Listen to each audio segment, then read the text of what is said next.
Do you remember what it was like to be 12 years old? For many of us, it was a time of joy and fun and exploration, of spending time with family members and friends. I can't forget my 12-year-old years. But imagine being 12 years old and both of your parents are dead. You are now the head of your own household and you have two younger siblings that you are responsible for. They're sick and they need to go to the doctor, to the hospital, but you don't have the money to pay. And even if you had the money to pay, if you got them to the hospital, there may not be any doctors or medicines or surgical equipment or things for follow-up surgery. That is the case right now with many of the children in Malawi. 600,000 children have been left orphaned by HIV/AIDS. 600,000 children who will never experience their mother's touch again. 600,000 children who are without hope, who are without education, and don't have a future. For young girls in this situation, many of them will end up in prostitution as bar girls, and if you are a young boy, you may end up working in the labor camps. And in either case, you may die alone and hungry.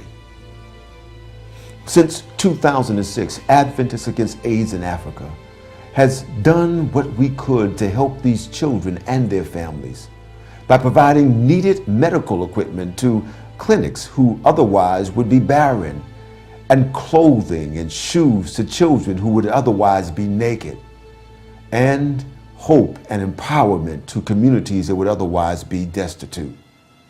In places like Mpamba and Nkata Bay, Adventists Against AIDS in Africa is providing seed and fertilizer and water pumps for women and children so that they can grow their own food and then sell the surplus at market.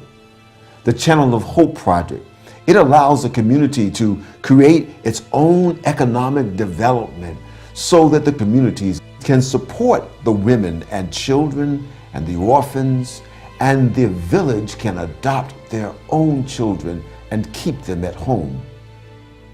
We know that the task is large, but the reward is so great, and you can make a difference in someone else's life by providing needed medical equipment, by providing clothes and other goods, and making a donation so that the children in Gomo Nursery, the 100 children, can get an education, or the children in that village won't have to die of the polluted water when the well is built there. Won't you today join us in this worthy cause? You can support a life. You can give hope to those who have no hope. You can build dreams and give a child a bright future. Join us today and give the gift of life.